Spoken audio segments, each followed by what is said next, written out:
Okay, we're off to Lake Meran, and we'll see how we go with this camera setup.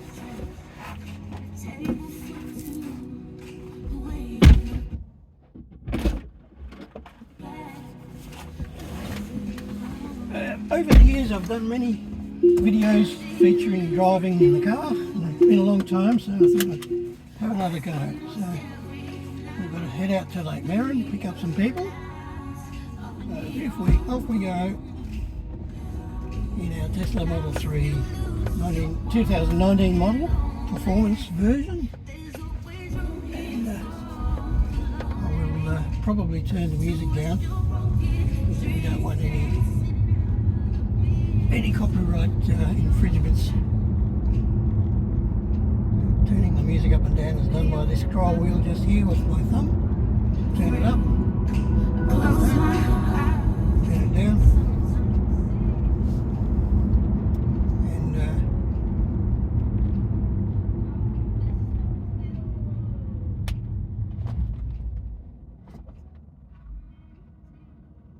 actually had to use the brake then, which is not something you don't do very often in the Tesla, because you use one pedal driving where you lift your foot and the batteries get recharged with the kinetic energy from the car.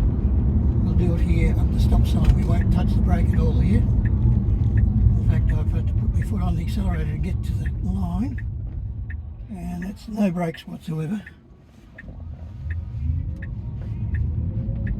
And again here we'll just lift the foot, the car will stop. Nothing coming, around we go.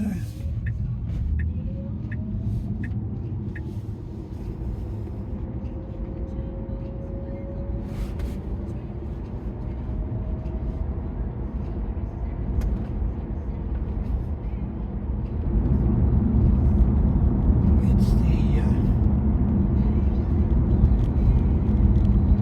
Monday the 16th of January 2023, 9:30 in the morning. Floods are sort of more or less done now. The river has dropped back to its normal level. It was flowing almost across this road during the floods a couple of months ago. The sound in my future videos will be better than this because I've got a lapel microphone ordered and it's coming, but at the moment I'm just going with the phone's own microphone, so if it's a bit muffled it will improve in future videos. You notice on the screen when I turn the indicator on, the side cameras come on to give you a look at the blind spot.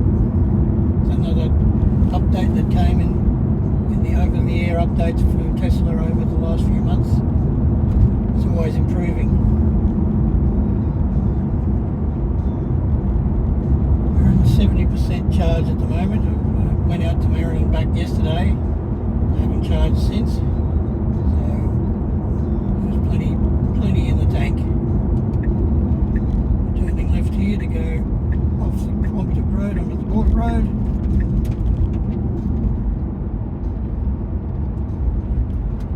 Kind of a dullish, high overcast day today, a bit cooler than it's been. It's about 22 degrees, so we've had some pretty hot weather, and today is much cooler.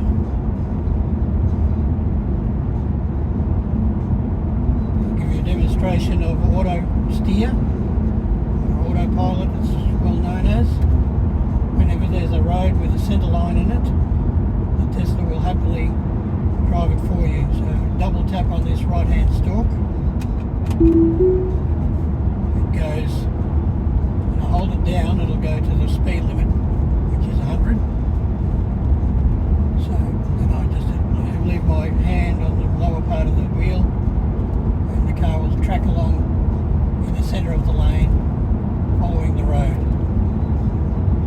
And a little bit further up, the white line in the centre disappears, and that's when I have to take over because the system won't cope with a single strip road with no centre line.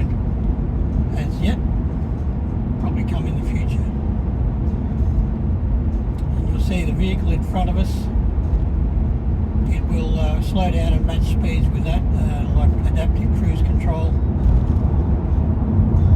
as we approach it. It's actually turning right here, so it'll probably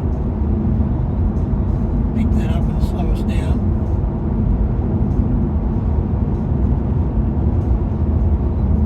Yep, it's whacking the brakes on, and it says no, it's gone now, so I'll speed up again. So that was all done by the car.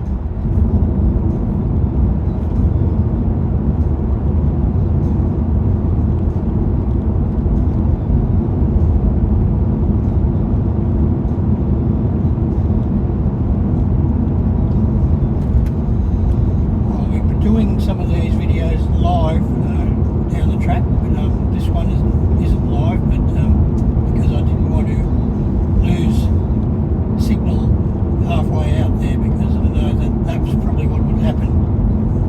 We need a road that's got good coverage to be able to do a live broadcast on the road, which live broadcasts on the road are becoming quite a thing on YouTube. You can look at lots of people doing live stuff. I follow several channels. There's one which is called Live on Patrol, which is police in St. Paul, Minnesota, driving around and cruising around the city at night, or usually at night, and it's all crystal clear, and they don't have too many dropouts. But on bush roads, there would be, and there's also a lot of trucks that have cameras set up in them, and you can go for a ride along with the interstate truckers doing live broadcasts. So it's quite an interesting thing to have a bit of a look at if you've got a few moments to spare.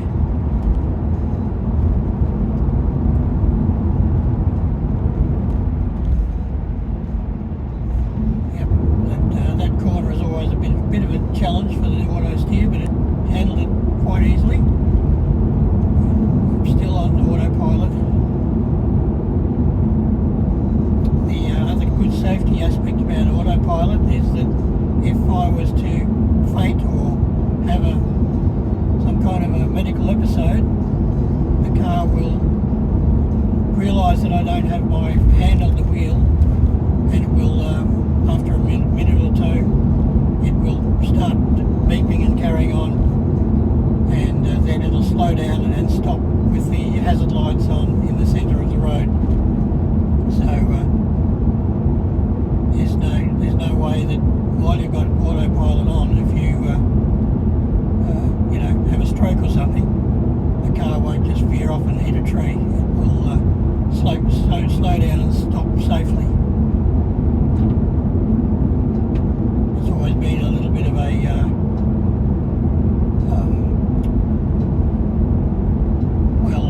it's a sort of a phobia of mine that could happen sometimes. So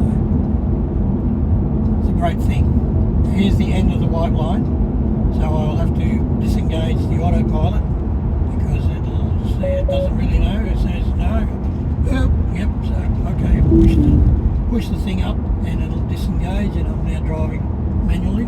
I can go into cruise control, which I'll do again. Push it down once. It's now just maintaining speed, but I'm steering.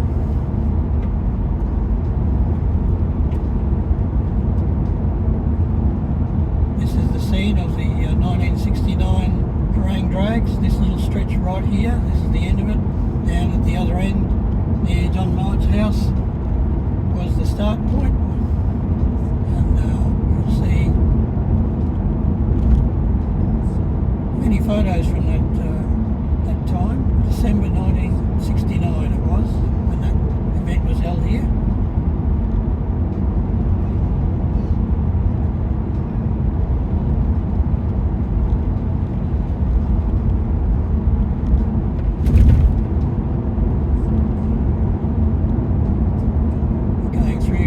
Darkest downtown Dingwall.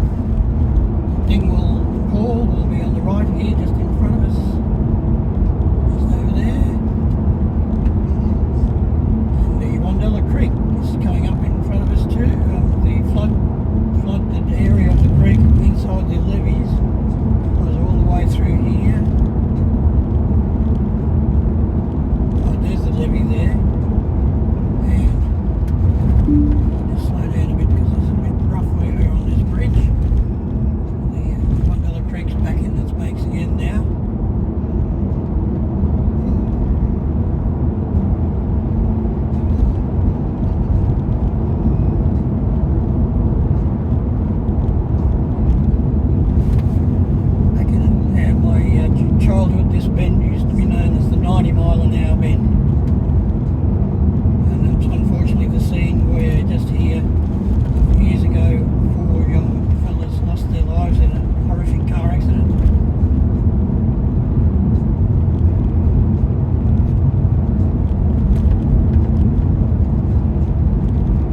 performance car.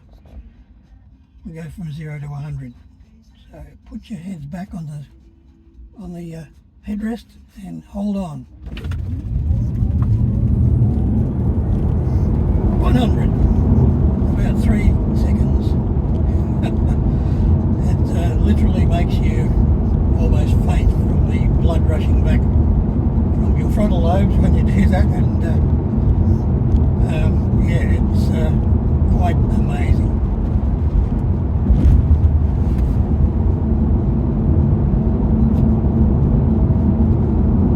So we are blowing in front of the old house that used to be where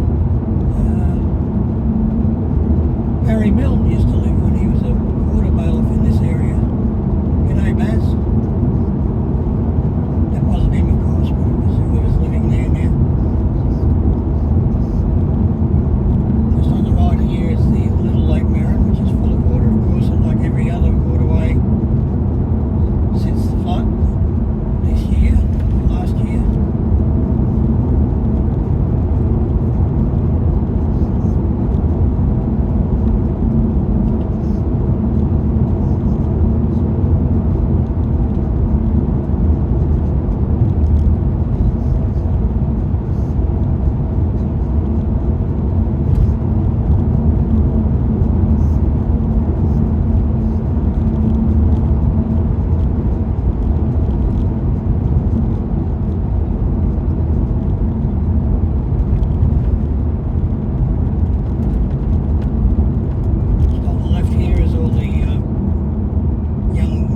Saplings that have grown in the floodway, because that's where the water comes out of Lake Meran when it's flooding downstream. Of course, it's dropped now down to below that level. So here we are, Lake Meran. On the right here is the tennis courts.